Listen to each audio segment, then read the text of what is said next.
ഒരു പഴയ കഥയാണ്. ഇന്നത്തെ ഗോസ്പൽ വായിച്ചപ്പോൾ അത് വീണ്ടും പറയണമെന്ന് തോന്നി.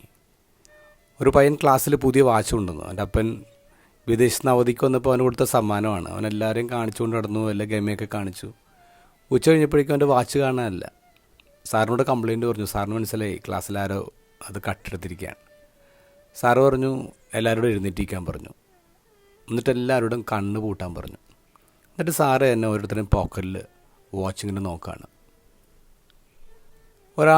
ഒരു കുട്ടിയുടെ പോക്കറ്റിൽ നിന്ന് സാറിന് വാച്ച് കിട്ടി. എങ്കിലും സാറ് അന്വേഷണം നിർത്തിയില്ല. എല്ലാവരെയും പരിശോധിച്ചു, എല്ലാ കുട്ടിയോടും പരിശോധിച്ചു. എന്നിട്ട് എല്ലാവരോടും ഇരിക്കാൻ പറഞ്ഞു, കണ്ണു തുറക്കാൻ പറഞ്ഞു. എന്നിട്ട് ഈ വാച്ച് അതിൻ്റെ യഥാർത്ഥ ഉടമസ്ഥന് കുട്ടിക്ക് തിരിച്ചു കൊടുക്കണം. ഭയങ്കര ഹാപ്പിയായി. പക്ഷേ സാറ് ആരാണത് മോഷ്ടിച്ചതെന്നോ ഒരു വിചാരണയോ ഒന്നും നടത്തിയില്ല. ആ സമയത്ത് ഈ മോഷ്ടിച്ച കുട്ടി ജീവിതത്തിൽ ദൈവത്തെ കണ്ടു. അതാ സാറിൻ്റെ രൂപത്തിൽ.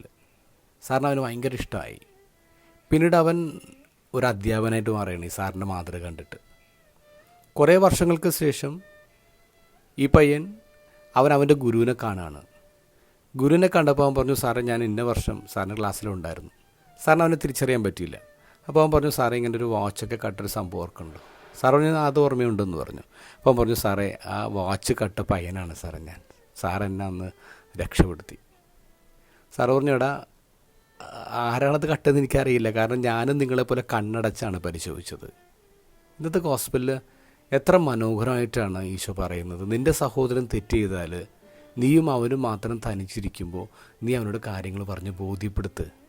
അതല്ലാതെ അവനോട് മാത്രം പറയാതെ നീ എല്ലാ ആൾക്കാരോടും പോയി പറഞ്ഞിട്ട് എന്താ കാര്യം? നഷ്ടപ്പെട്ടു പോവില്ലേ?